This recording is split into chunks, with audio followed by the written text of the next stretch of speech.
Masih.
Ini yang share screen gue ya?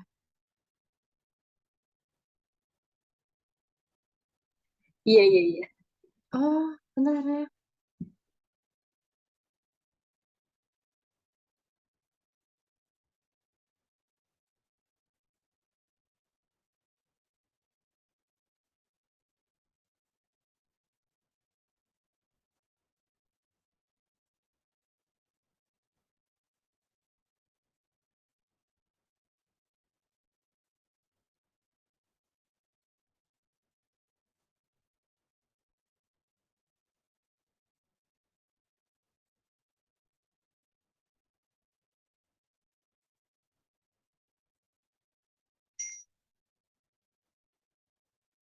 Post disable participant screen. Di disable dulu.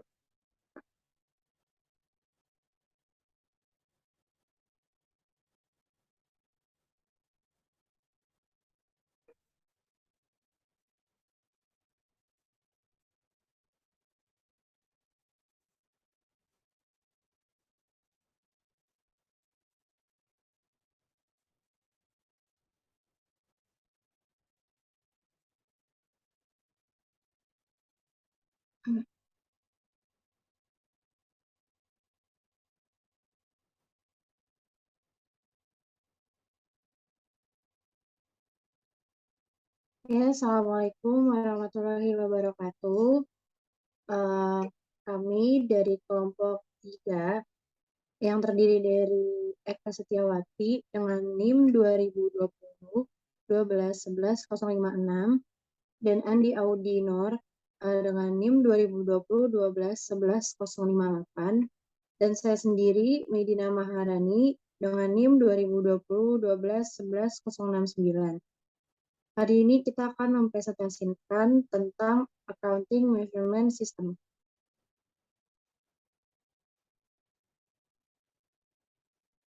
Yang pertama ialah LO1. LO1 tentang sistem pengukuran modal dan penghasilan.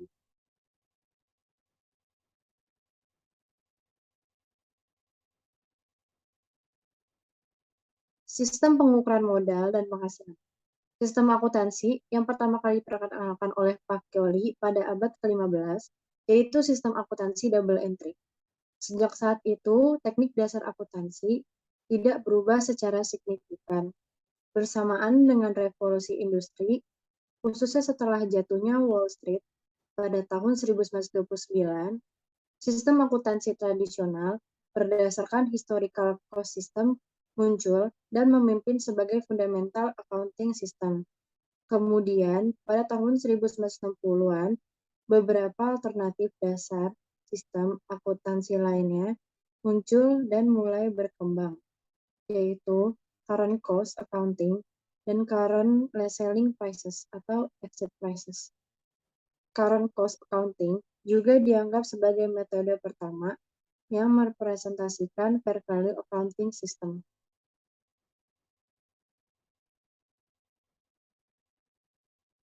Yang kemudian LO2 yaitu akuntansi biaya historis.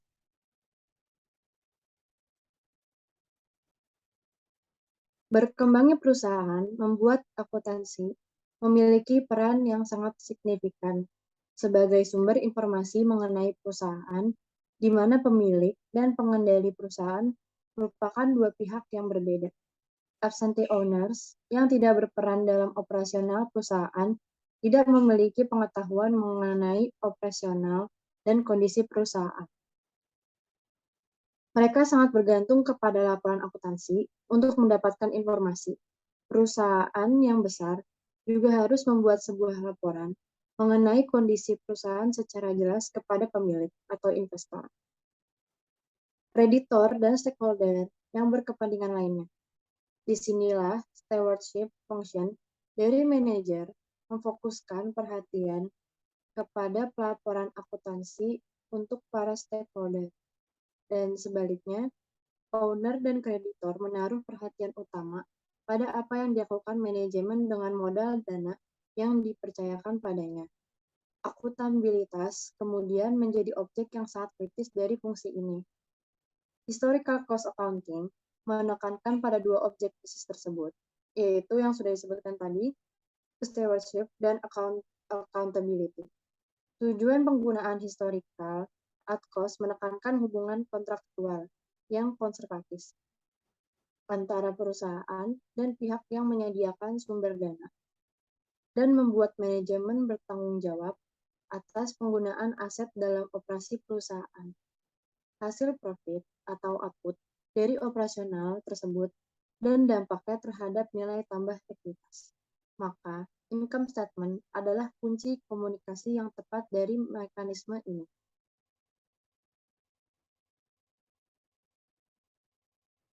Dalam pandangan historical cost accounting, perubahan nilai aset dan kewajiban pada dasarnya diabaikan, sampai aset tersebut dijual atau dilepaskan atau dihapuskan. Dalam historical cost theory, informasi mengenai nilai sisa bersih dari perusahaan tidak begitu penting. Namun, yang terpenting adalah profit. Dan berdasarkan akuntansi konvensional, net worth merupakan pengukuran yang tidak tepat relevan pemilik perusahaan yang hanya ingin mengetahui hasil investasi mereka pada perubahan. Maka, fungsi akuntansi yang paling penting adalah bukanlah menunjukkan net worth pemilik, melainkan menunjukkan profit. Yang kemudian ada kapital dan dalam akuntansi biaya historis, pencatatan akuntansi harus menjaga nilai kapital aset dikurangi kewajiban, memiliki nilai yang sama dengan nilai pada periode awal, di mana semua aset dan kewajiban dinilai sesuai dengan nilai saat pembelian. Income menunjukkan hasil dari perusahaan selama periode tertentu, expenses merupakan sumber daya yang dibelanjakan, dan profit menunjukkan keefektifan sebuah perusahaan dalam beroperasi.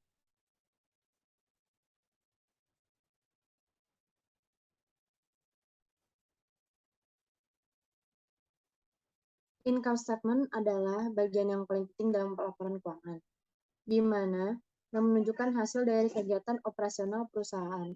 Sedangkan balance sheet dianggap yang bukan merupakan bagian yang signifikan. FASB menggunakan istilah revenue expense view dan asset liability view. Terdapat dua konsep dasar dalam historical cost revenue expense viewpoint, yaitu matching of cost dan konservatis. Nah, yang kemudian ini adalah matching cost history. Akuntan harus melacak aliran biaya yang keluar, terutama karena biaya yang melekat pada pendapatan post-tax. Akuntan mencatat setiap transaksi biaya dan mentrasirnya kepada pendapatan yang diterima dari biaya tersebut. Akuntan memutuskan biaya yang bisa diakui expired untuk kemudian dilekatkan atau matching pada pendapatan di income statement. Dan biaya yang belum dapat diakui atau unexpired akan dilaporkan di balance sheet atau unmatched asset Hal ini merupakan konsep matching cost against revenue yang merupakan konsep penting dalam historical cost accounting.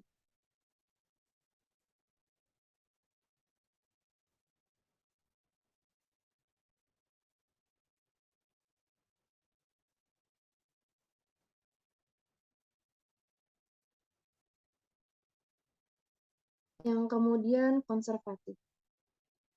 Biaya harus segera diakui sesegera mungkin. Sedangkan pendapatan hanya dapat diakui jika terdapat keyakinan yang tinggi atau high probability bahwa pendapatan tersebut akan diterima. Konsep konservatif ini menyebabkan perlakuan yang bisa antara pengakuan biaya dibandingkan dengan pengakuan pendapatan. Konsep konservatif lainnya mengatakan peningkatan nilai aset tidak boleh diakui, tapi penurunan nilai harus diakui atau lower of cost of or market rule.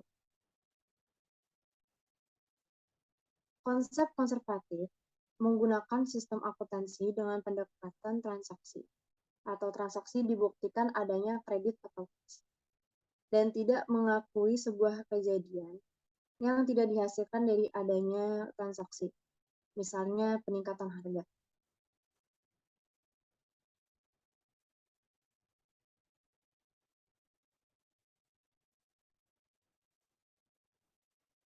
Yang selanjutnya, argumen pada akuntansi biaya historis. Historical cost accounting banyak diserang, terutama banyak dikritik karena tidak mampu melaporkan kondisi sebenarnya atau tidak dapat menyediakan nilai up-to-date dari network. Atas hal tersebut, defender memiliki argumen-argumen berikutnya. Yang pertama, relevant in making economic decision. Manajer membuat keputusan mengenai komitmen masa depan membutuhkan data transaksi masa lalu. Mereka harus dapat mereview upaya masa lalu, dan ukuran dari upaya ini adalah biaya historis. Lalu yang kedua, historical cost didasarkan pada transaksi yang aktual, bukan hanya transaksi yang mungkin atau belum terjadi. Lalu yang ketiga, financial statement berdasarkan biaya historis, sehingga memudahkan menemukan data dan lebih bermanfaat. Yang keempat, kemudian konsep yang terbaik dalam memahami konsep profit, di mana kelebihan nilai harga jual dibandingkan dengan harga perolehan. Yang argumen lainnya yaitu seperti akuntan dapat menjaga integritasnya dengan menjaga data berdasarkan nilai historis dibandingkan dengan modifikasi internal. Banyak yang berpendapat bahwa akuntansi biaya historis mengurangi praktik manipulasi dibandingkan current cost system ataupun selling price system. Kemudian ada juga yang berargumen informasi mengenai profit yang disajikan oleh sistem alternatif yang lain, seperti current cost dan selling price tidak bermanfaat. Kemudian perubahan dalam harga pasar dapat disajikan dan diungkapkan oleh data pendukung atau tambahan. Dan yang terakhir, argumennya ialah tidak ada bukti yang cukup untuk menolak terhadap historical cost accounting.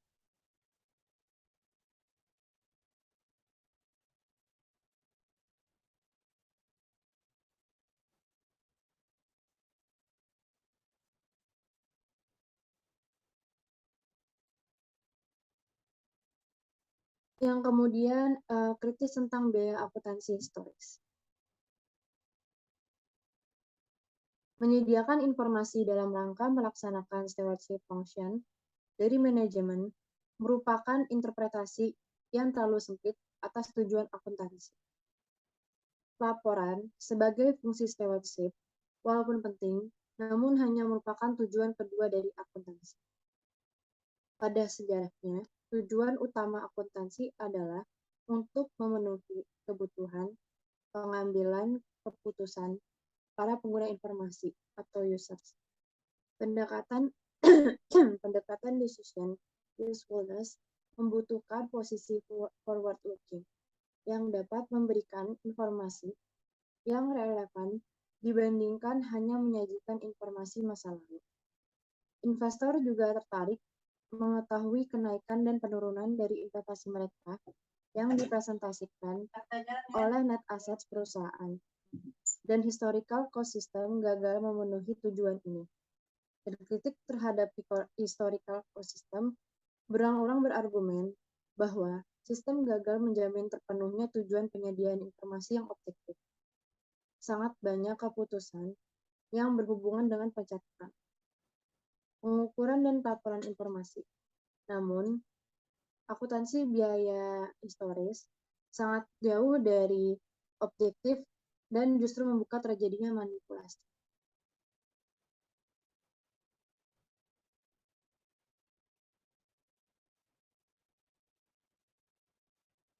Kemudian, information of decision making. Akuntansi biaya historis, meskipun bermanfaat, namun tidak cukup untuk mengevaluasi keputusan-keputusan bisnis. Pernyataan biaya historis yang mengaitkan pada aset atau cost attached theory hanyalah fiksi. Biaya historis memang mempunyai manfaat, akan tetapi tidak cukup untuk mengevaluasi keputusan bisnis. Ketika aset diperoleh biaya historis adalah tepat karena nilainya mengacu pada kejadian saat ini. Saat itu yang up to date. Akan tetapi segera setelah periode akuisisi lewat, nilai ini tidak lagi up to date dan oleh karenanya tidak lagi logis untuk dijadikan dasar untuk mengevaluasi keputusan bisnis.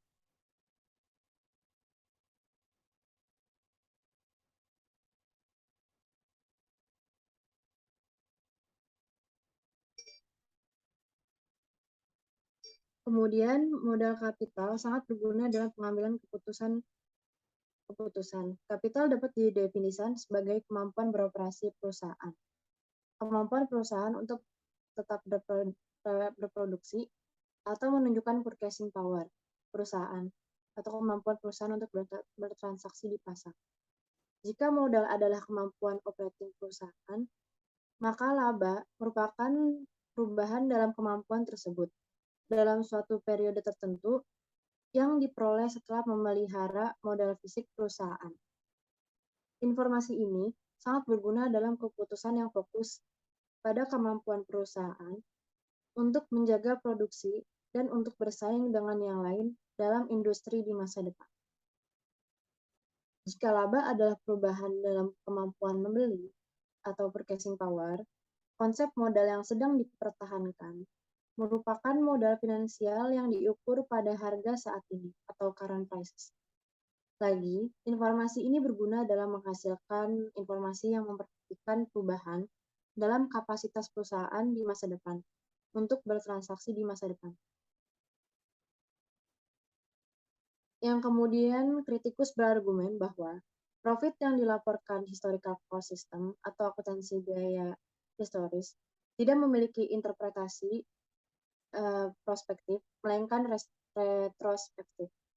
Kapital hanya dianggap sebagai nominal dolar yang diinvestasikan pada perusahaan, bukan sebagai daya beli atau purchasing power. Setelah tahun akuisisi, biaya historis tidak menghubungkan kejadian pada tahun tersebut dan setelahnya. Akuntansi menciptakan sebuah kenyataan yang fiksi, yang harus dipercayai bahwa biaya historis berhubungan dengan operasi saat ini. Historical cost system akan menyajikan laba terlalu tinggi saat harga-harga naik karena mengoffset biaya perolehan historis yang rendah dengan pendapatan sekarang yang tinggi atau inflasi.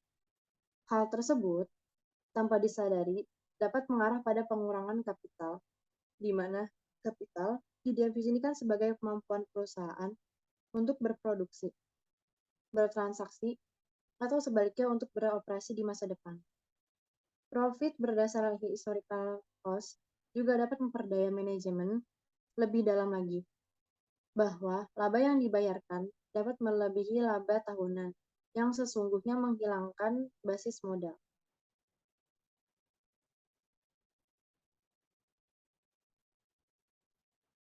Yang kemudian kembali ke basis of historical cost, yang terdapat basis biaya historis, yaitu going concern tidaklah realistis.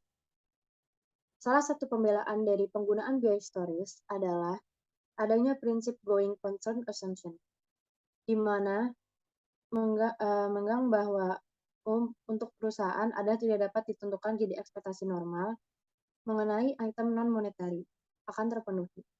Inventory sepenuhnya akan terjual, dan non-current asset akan sepenuhnya digunakan dalam bisnis. Oleh karena itu, nilai history aset atau bagian yang dialokasikan merupakan jumlah yang tepat untuk disandingkan dengan pendapatan. Namun, pada kenyataannya, tidak ada bisnis yang berlangsung tidak pasti ke masa depan. Semua bisnis sangat dimungkinkan akan berhenti beroperasi dan akan lebih beralasan untuk mengasumsikan penghentian daripada keberlangsungan. Nah, kemudian 4 yang itu matching. Penggunaan konsep penandingan tidak menghasilkan informasi yang relevan dan terpercaya. Pada faktanya, dalam banyak kasus penandingan biaya dan pendapatan tidak mungkin dipraktikkan. Perbandingan adalah sebuah proses untuk keputusan acak yang harus dibuat daripada sebuah analisis yang konsisten. Dalam matching konsep, tidak ada konsep penandingan yang pasti. Tidak ada cara untuk metode lain dalam penyandingan kecuali secara arbitrari. Dan salah satu konsekuensi dari matching konsep adalah meletakkan neraca sebagai posisi kedua setelah laporan laba rugi, karena lebih memfokuskan pada net profit. Kritikus berargumen bahwa ini bias terhadap neraca di mana laba rugi meletakkan neraca pada posisi yang kedua. Padahal neraca memiliki kepentingannya sendiri.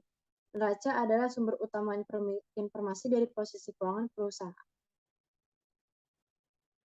Yang kemudian, yang kelima adalah investor needs.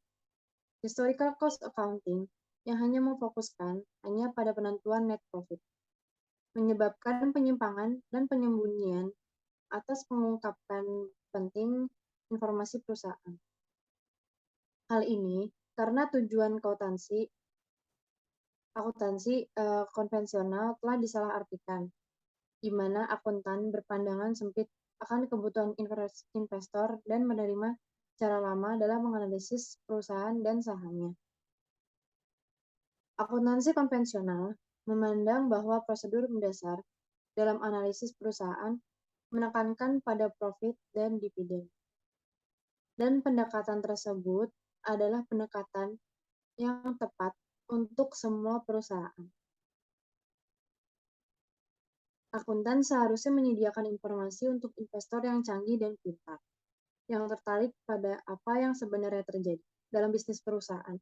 Investor ini lebih tertarik pada nilai pengembalian jangka panjang.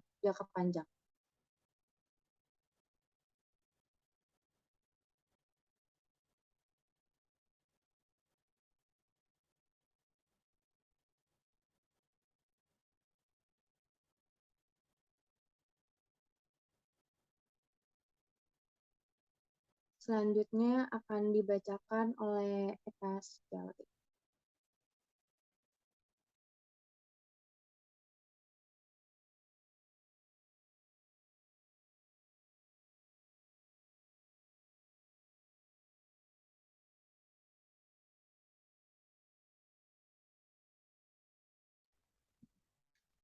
Selanjutnya, LO3 itu membahas tentang current cost accounting.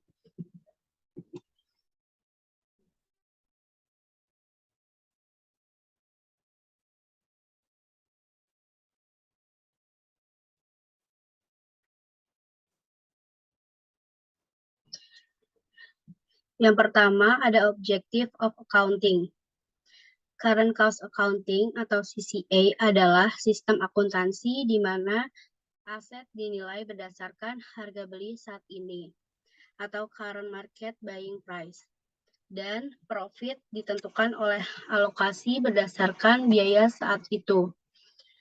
Untuk memahami tujuan dari penggunaan current cost accounting, terlebih dahulu kita harus memahami macam-macam keputusan yang dihadapi oleh manajer dalam menjalankan perusahaan. Dalam hal ini, kita asumsikan terlebih dahulu bahwa tujuan dari manajer adalah mengalokasikan sumber daya perusahaan yang tersedia dengan tujuan untuk memaksimalkan laba.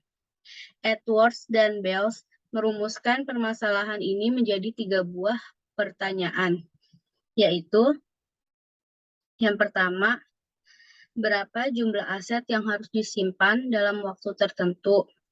Yang kedua, bentuk dari aset seharusnya bagaimana? Dan yang ketiga, bagaimana seharusnya aset dibiayai?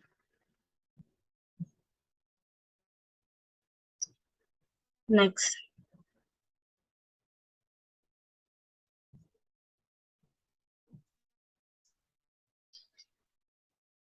Manajer membuat keputusan terhadap 3 permasalahan tersebut berdasarkan ekspektasi tentang kejadian di masa depan.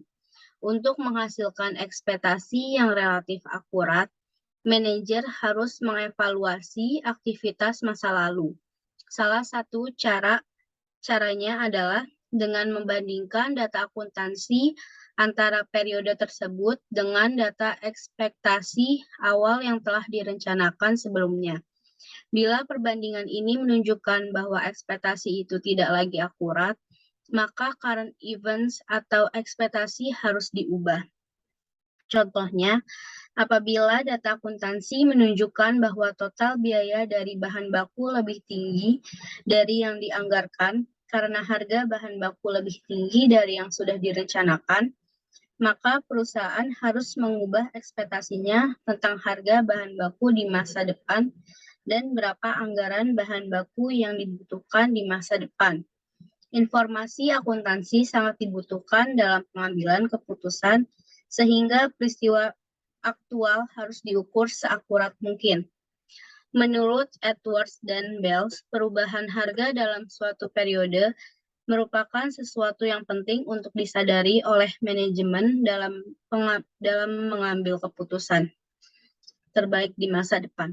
Walaupun Edward dan Bell menyadari pentingnya informasi bagi manajemen, mereka juga menjelaskan bahwa data tersebut juga berguna bagi pihak luar, seperti pemegang saham dan kreditur, karena mereka ingin menilai performance perusahaan dari TO tersebut. Informasi akuntansi memiliki 2 tujuan, yaitu yang pertama, evaluasi keputusan manajer di masa lalu untuk membuat keputusan yang terbaik. Yang kedua, evaluasi manajer oleh pemegang saham, kreditur, dan yang lainnya.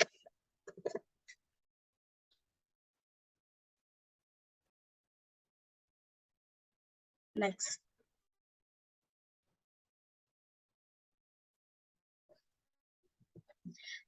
Selanjutnya, B, konsep of business profit and financial capital. Atas nama profit management sering menghadapi 2 keputusan, yaitu apakah akan menahan atau membuang suatu aset atau kewajiban, 1, dan bagaimana mendanai dan menggunakan aktivitas operasi perusahaan, 2. Untuk menilai kedua keputusan tersebut, Edwards dan Bells menawarkan sebuah konsep profit yang dinamakan business profit yang terdiri dari 1, current operating profit, dan 2, realizable cost savings. Current operating profit adalah selisih dari current value dari output yang terjual dengan current cost dari aset yang disimpan dalam waktu tertentu.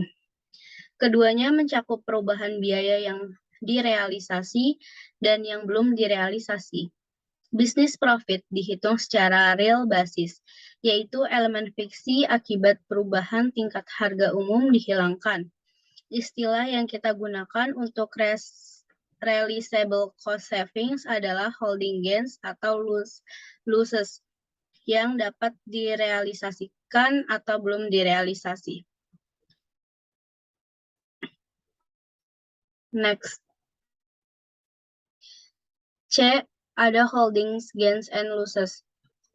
Sebuah asumsi yang membawahi business profit adalah menggabungkan antara holding gains atau losses dengan operating holding atau losses. Membingungkan pengambilan keputusan sebelumnya,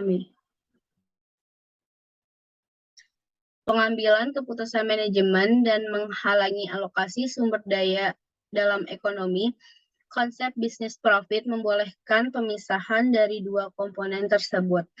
Mempertahankan aset dan kewajiban adalah salah satu cara manajemen untuk meningkatkan posisi pasar perusahaan.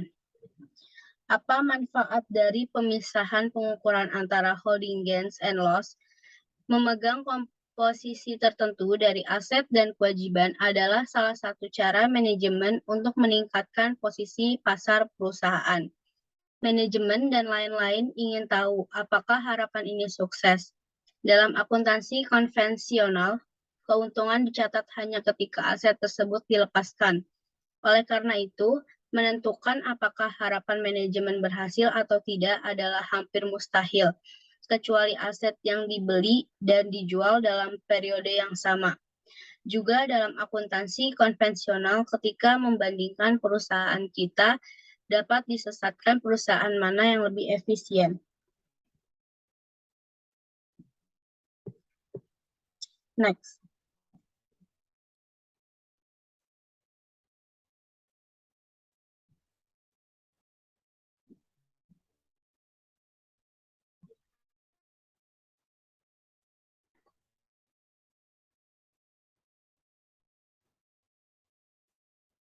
Misalkan bahwa A perusahaan menjadi kurang efisien dan sejarah saat ini biaya laba operasi adalah sama dengan perusahaan lain, inefisiensi akan tersembunyi juga memakai akuntansi konvensional karena holding gain akan dicampur dengan laba operasional.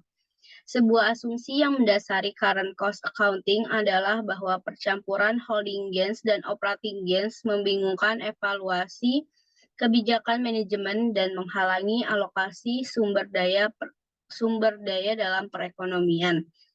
Namun, pemisahan current operating profit dan holding gains tidak selalu diterima bermanfaat.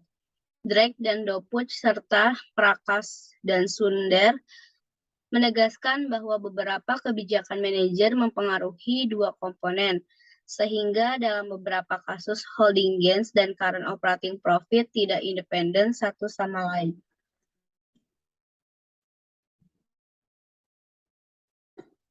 Next.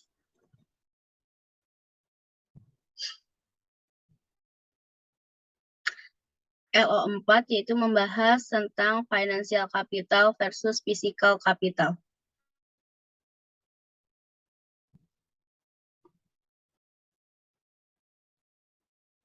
Pada sistem akuntansi, dengan menggunakan penilaian pasar, perhitungan profit didasarkan pada pengukuran modal atau kapital. Profit lebih didefinisikan pada perubahan modal selama periode pelaporan dan bukan sebagai alokasi dari biaya historis yang ditentukan dengan berbagai ketentuan akuntansi. Pada current cost accounting, terdapat dua pandangan pokok terhadap menentukan modal awal dan modal akhir serta bagaimana profit diukur, yaitu secara konsep finansial atau financial capital concept dan konsep fisik atau physical capital concept. Dari sudut pandang praktis, perbedaan utama di antara kedua konsep tersebut adalah ada atau tidaknya holding gains or losses dalam komponen profit. Secara kuantitatif, holding gains termasuk di dalam profit pada konsep financial capital dan tidak termasuk dalam profit pada physical capital. Sebagai ilustrasi, terdapat perusahaan yang mulai operasi dengan kas sebesar $1.000 pada tanggal 1 Januari. Kemudian menggunakannya untuk membeli 100 unit dengan harga $10 per unit. Pada tanggal 31 Januari, unit tersebut dijual dengan harga $18 per unit. Harga perolehan unit tersebut pada tanggal 31 Januari meningkat menjadi $12 per unit. Jika diasumsikan profit akan digunakan untuk membayar dividen pada akhir bulan, maka kalkulasi perhitungan profit adalah sebagai berikut.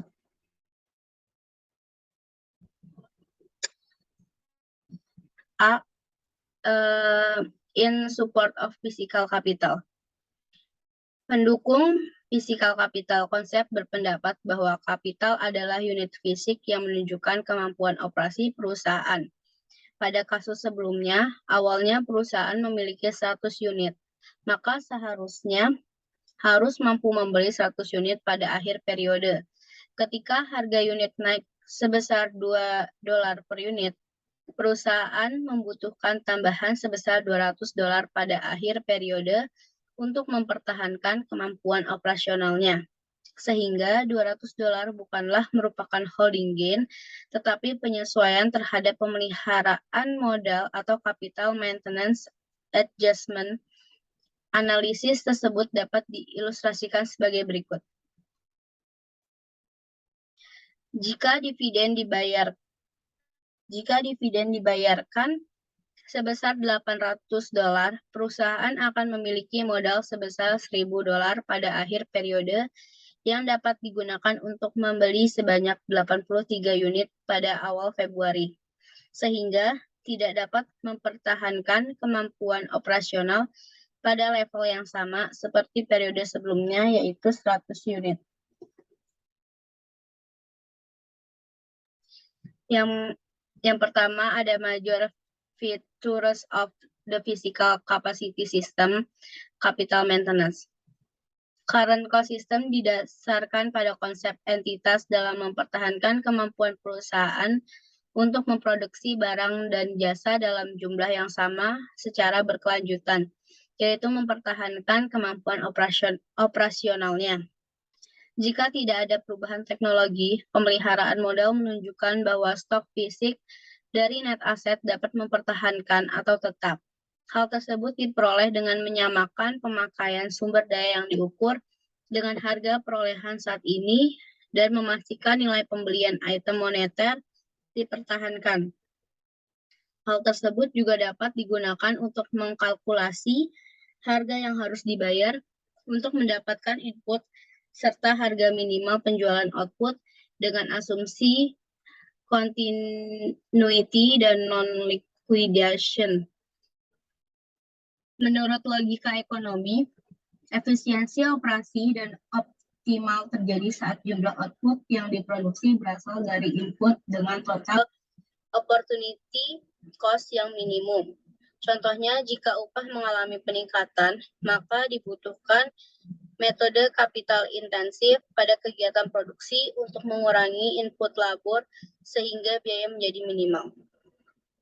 Next. Yang kedua ada valuation principle.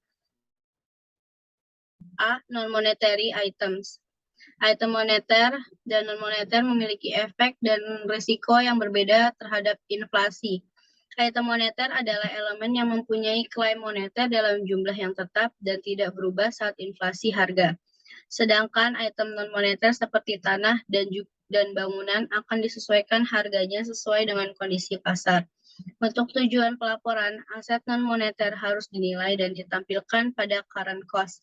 Penilaian diperoleh dengan cara, yang pertama, harga pembelian saat ini di pasar, atau yang kedua, indeks spesifik saat harga pasar tidak tersedia, atau yang ketiga, potensi servis dari barang identik atau sejenis dari aset terspesialisasi. Pendepresiasian aset diperoleh dengan mengurangkan nilai baru aset dengan akumulasi depresiasi. Saat aset non-moneter ditentukan, dilakukan penyesuaian pada akun current cost reserve di bagian ekuitas. Saat penurunan nilai secara permanen menurunkan kemampuan operasional entitas, maka penyesuaian dilakukan langsung pada laba rugi. Next.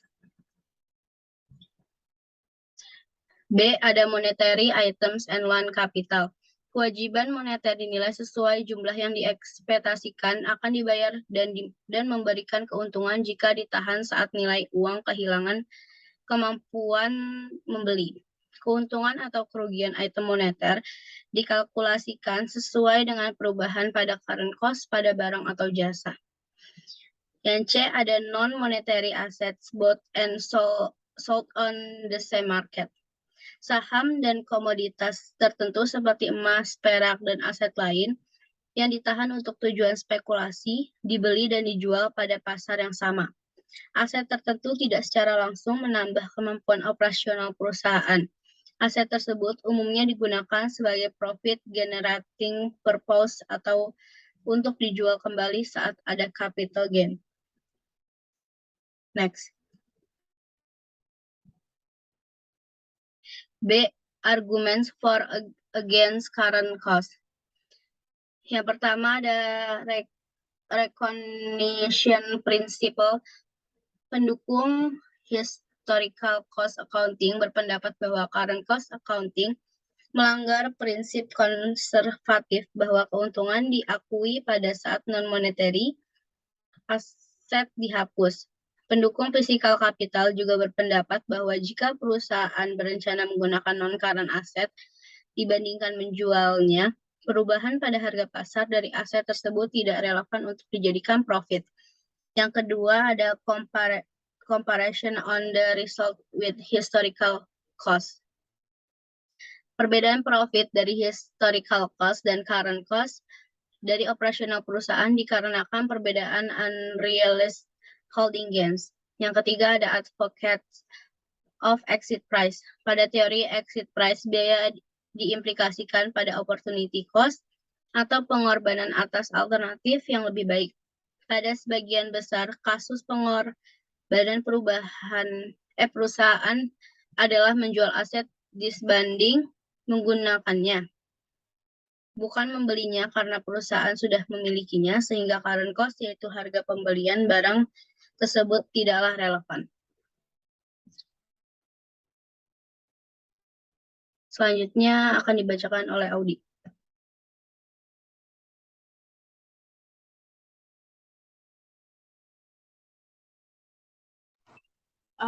LO5 itu ada exit price accounting. Next. Yang A, income and capital. Exit price accounting adalah sistem akuntansi di mana menggunakan harga jual pasar untuk mengukur posisi finansial beserta performa perusahaan. Terdapat dua perbedaan yang mendasar dengan perhitungan historical cost pada akuntansi. Yang pertama, nilai dari aset non-monetary yang disesuaikan berdasarkan harga pasar berfungsi untuk mengukur aset tersebut, dan jika terdapat income dianggap sebagai unrealized gains. Perubahan dalam kekuatan daya beli uang secara umum yang dipertimbangkan ketika mengukur modal keuangan dan hasil dari operasi. Next. Jadi, aset yang tercatat pada neraca disajikan kembali pada exit values atau harga jual, sehingga laporan yang ada menggambarkan nilai wajar pasar pada perusahaan, bukan saat situasi fire sale atau ambigu. Laporan laba rugi menggambarkan profit atau losses dari hasil operasi yang disesuaikan dengan keuntungan dalam memegang aset. Bagaimanapun, profit diukur dalam konsep komprehensif, di mana dalam konsep ini mengukur secara total perubahan real dalam nilai daripada elemen ekuitas yang telah diakui. Next.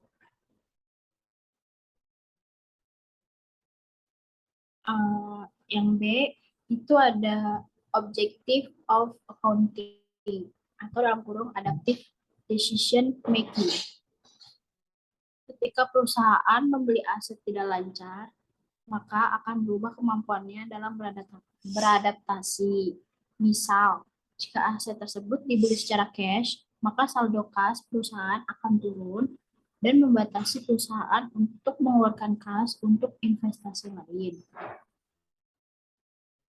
Sebaliknya, jika perusahaan membelinya secara kredit, maka akan mengurangi kemampuan pengambilan kredit perusahaan di masa datang. Konsep perilaku adaptif melihat perusahaan untuk siap dalam tindakan untuk membuang aset.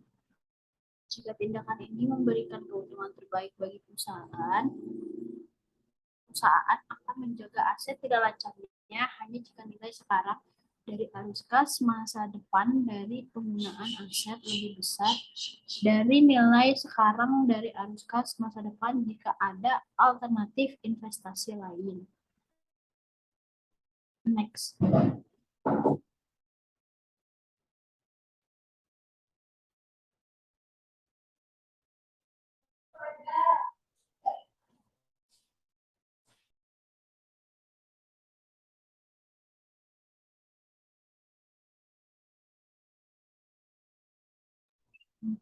Yang C itu ada argumen for exit price accounting. Yang pertama ada providing useful information. Perusahaan bisnis umumnya dimiliki oleh satu orang atau grup kecil dari partner. Akuntan adalah yang menyiapkan laporan keuangan dan bertanggung jawab hanya kepada dua kepentingan. Pemilik yang mengatur bisnis dan mengetahui detail semua transaksi, dan kreditur yang memiliki ketertarikan atas kemampuan pemilik dalam membayar pinjaman yang jatuh tempo. Solusi ideal bagi akuntan adalah untuk melaporkan segala profit dan kerugian. Lalu nilainya ditentukan berdasarkan kompetitif dari pasar yang ada. Bagaimanapun, tidak semua aset memiliki pasar yang siap. Berikut ini adalah pasar yang diharapkan dapat hadir untuk menentukan nilainya. Yang pertama ada marketable assets at market price atau exit price. Yang kedua itu ada non-marketable reproducible assets at replacement cost. Yang ketiga ada occasional non-marketable non-reproducible assets at historical cost. Next. Yang kedua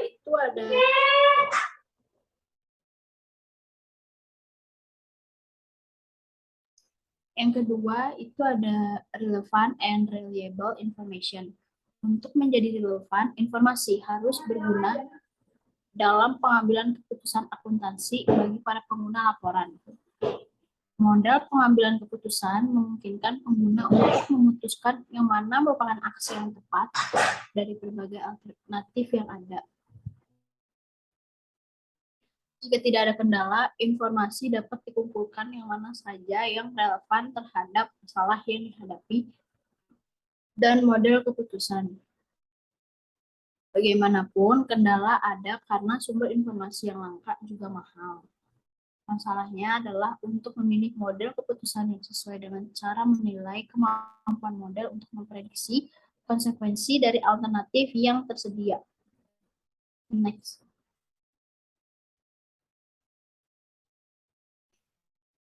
Yang ketiga itu ada additivity.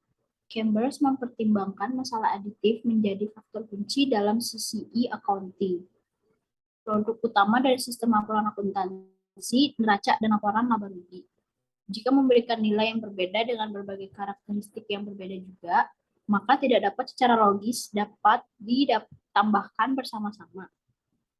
Sebagai contoh, tidak dapat menilai kewajiban sebesar harga perolehan atau suatu barang, beberapa aset sebesar biaya replacement atau persediaan, yang lain sebesar nilai saat ini atau sewa. Juga tidak dapat mencampur adukan biaya historis dengan tanggal yang berbeda dan makna yang berbeda dalam mengkalkulasikan aset bersih. Yang keempat itu ada allocation. Thomas mengeluhkan fakta bahwa dalam sistem akuntansi biaya atau historical dan current sangat bergantung pada alokasi untuk valuasi aset dan menentukan profit. Positifnya dari exit price accounting bahwa laporan keuangan dialokasikan secara bebas. Profit menggambarkan jumlah dari perubahan dari daya beli yang real dari aset bersih, terkecuali tambahan investasi dari atau didistribusikan oleh owner. Next.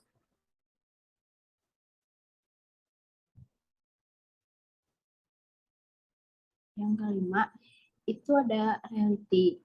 Exit price accounting melibatkan referensi yang nyata karena memang menggunakan harga pasar aktual saat ini. Penyusutan tidak terjadi jika nilai aset selalu naik atau harga konstan. Jika tidak ada nilai realisasi dapat dikaitkan dengan item, maka item yang ada memiliki saldo nol. Dengan dua kendala, dipertukarkan dan adanya harga jual. Item-item dari laporan keuangan bisa semakin kuat dengan bukti nyata yang ada di dunia. Yang keenam itu ada objectivity. Banyak yang mengatakan bahwa harga pasar tidak objektif, namun pada kenyataannya nilai pasar adalah nilai yang mencerminkan kenyataan pada saat ini. Parker melakukan penelitian relatif dan objektivitas untuk exit price dengan historical cost. Parker menunjukkan bahwa exit price mengungkapkan dispersi dari jumlah tercatat. Penyebab utamanya adalah perbedaan estimasi masa manfaat dan nilai sisa. Next. Yang 7 itu ada a measure of risk.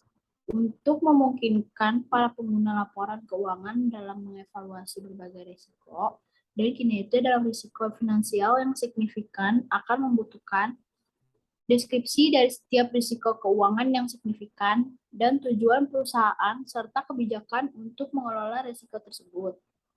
Informasi mengenai dampak risiko terhadap neraca dan laporan kinerja keuangan. Informasi mengenai metode dan asumsi utama yang digunakan dalam mengestimasi nilai wajar instrumen keuangan. Next.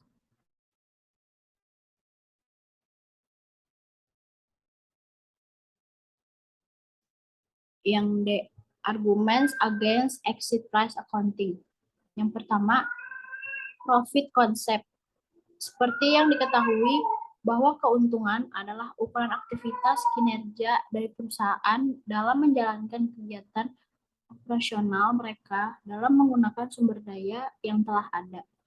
Ketika evaluasi telah dibuat, maka perusahaan dapat memutuskan apakah melanjutkan dalam pemakaian aset atau menjual aset dan menggunakan hasil yang ada pada alternatif yang lain. Lalu yang kedua, additivity. Pendukung exit price mengklaim bahwa pengumpulan akuntansi jika berpikir objektif harus didasarkan hanya pada nilai masa lalu dan masa kini. Perhitungan antisipasi tidak dapat ditambahkan bersama-sama dengan angka saat ini. Pengkritik berpikir bahwa arus kas yang setara aset ditentukan berdasarkan asumsi likuidasi bertahap dan teratur.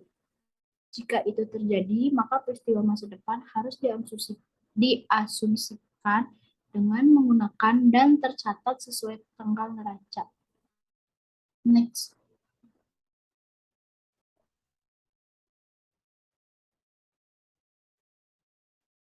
Yang ketiga, the valuation of liabilities. Chambers berpendapat bahwa utang obligasi secara efektif berbentuk modal dan harus dinyatakan sebesar nilai nominal, bukan nilai pasar. Oleh karena itu, terdapat inkonsistensi karena obligasi sebagai aktiva harus dinyatakan dengan harga pasar. Lalu yang keempat, current cost versus exit price. Ada satu pertanyaan yang krusial dalam memutuskan apakah menggunakan cost atau exit price pada saat apa siklus operasi harus menggunakan exit price atas penilaian sebuah aset. Current cost berpendapat bahwa metode penilaian normal lebih baik diantaranya karena exit price mengarah pada revaluasi anomali, di mana setelah pembelian harga akan jatuh dan kurang dari harga perolehan. Exit price menyeratkan pada pendekatan jangka pendek karena fokus terhadap likuidasi dan disposal. Exit price pada persediaan barang jadi merupakan bentuk antisipasi terhadap laba operasi karena persediaan dinilai lebih dari biaya saat ini. Next.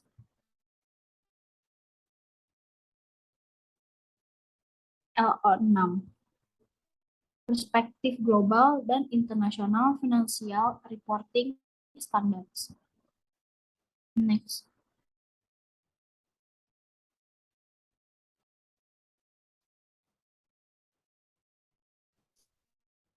Berbagai jenis penerapan biaya kini atau current cost dan akuntansi perubahan telah diuji dan diadaptasi di beberapa negara, antara lain ialah next,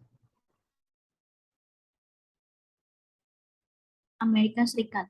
Pada tahun 1979, FASB mencabut Accounting Series Release atau ASR 190 yang dikeluarkan tahun 1976 untuk kemudian menggantinya dengan Statement 33 yang menekankan pada pengungkapan tambahan untuk penyesuaian akun-akun atas inflasi dan biaya penjualan kini.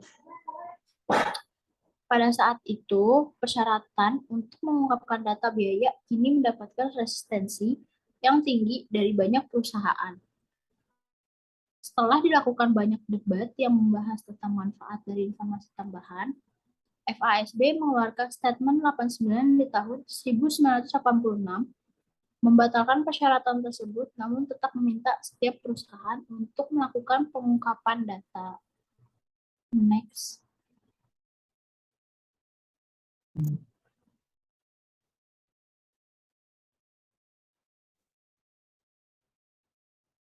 Dalam Statement 33, FASB mensyaratkan perusahaan untuk menyampaikan informasi mengenai profit dari counting operations dengan menggunakan current cost basis untuk tahun finansial berjalan. Current cost untuk persediaan, properti, pabrik, dan peralatan di akhir tahun finansial. Perubahan current cost di tahun finansial berjalan untuk persediaan, properti, pabrik, dan peralatan menggunakan basis dolar konstan. Next.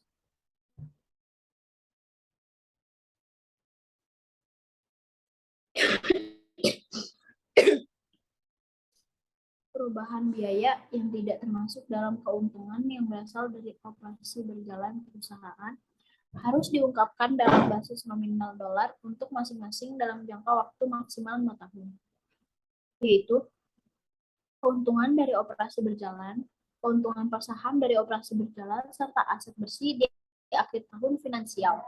Statement 33 ditujukan sebagai bentuk eksperimen selama 5 tahun. Setelah mempertimbangkan berbagai bukti dan reaksi mengenai data tambahan, FASB menerbitkan Statement 82 di bulan November 1984 untuk menghapuskan persyaratan sebagaimana pada Statement 33 dalam laporan. Next.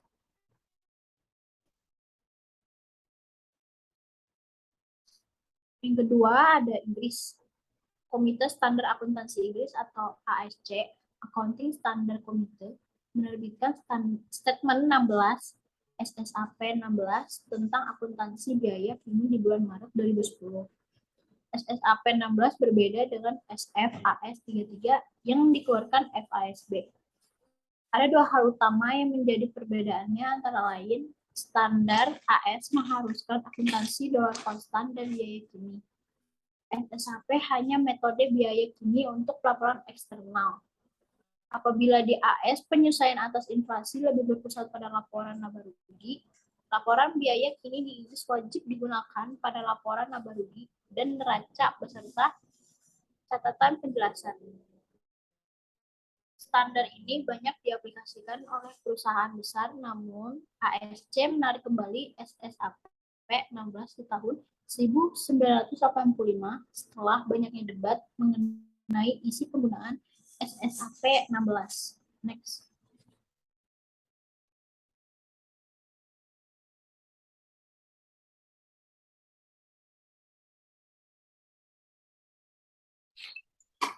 Yang ketiga ada Australia. Profesi akuntan di Australia menerbitkan DPS 11, Statement of Professional Accounting Standards atau PAS, mengenai akuntansi biaya kini di bulan Oktober 1976 sebagaimana diamandemen dalam PAS 1 dan panduannya di bulan Agustus 1978. Adapun SAP 1 merekomendasikan penggunaan biaya kini bertujuan untuk menjaga kapasitas perusahaan tetap utuh. Setelah munculnya protes mengenai penerbitan SAP 1 yang dianggap sebagai versi downgrade terbit pada November 1983 yang merekomendasikan seluruh perusahaan untuk menyampaikan pernyataan tambahan mengenai akuntansi biaya kini di samping laporan keuangan konvensional perusahaan yang menggunakan biaya historis. Next.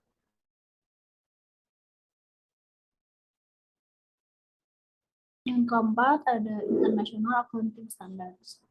Contoh penerapan akuntansi perubahan di berbagai negara sebelumnya menunjukkan bahwa sistem-sistem yang telah diuji dan diimplementasikan di negara-negara tersebut tidak sepenuhnya diadopsi oleh entitas-entitas di sana.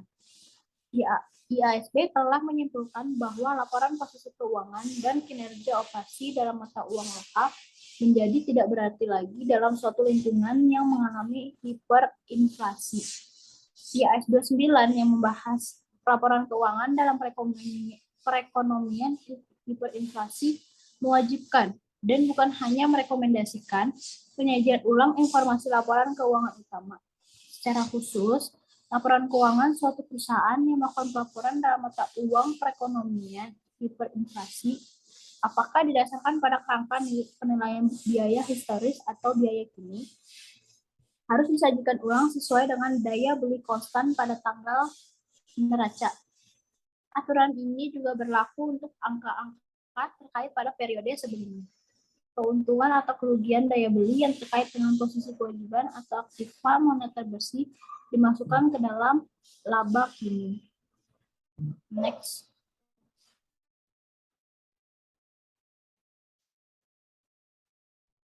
Perusahaan yang melakukan pelaporan juga harus mengungkapkan fakta bahwa penyajian ulang untuk perubahan dalam daya beli unit pengukuran telah dilakukan.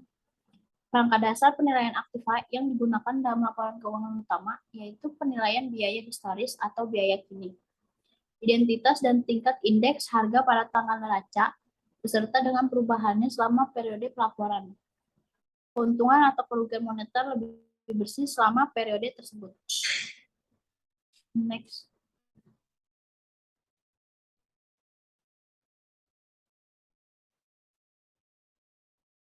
Yang kelima, sistem pengukuran campuran dan standar internasional.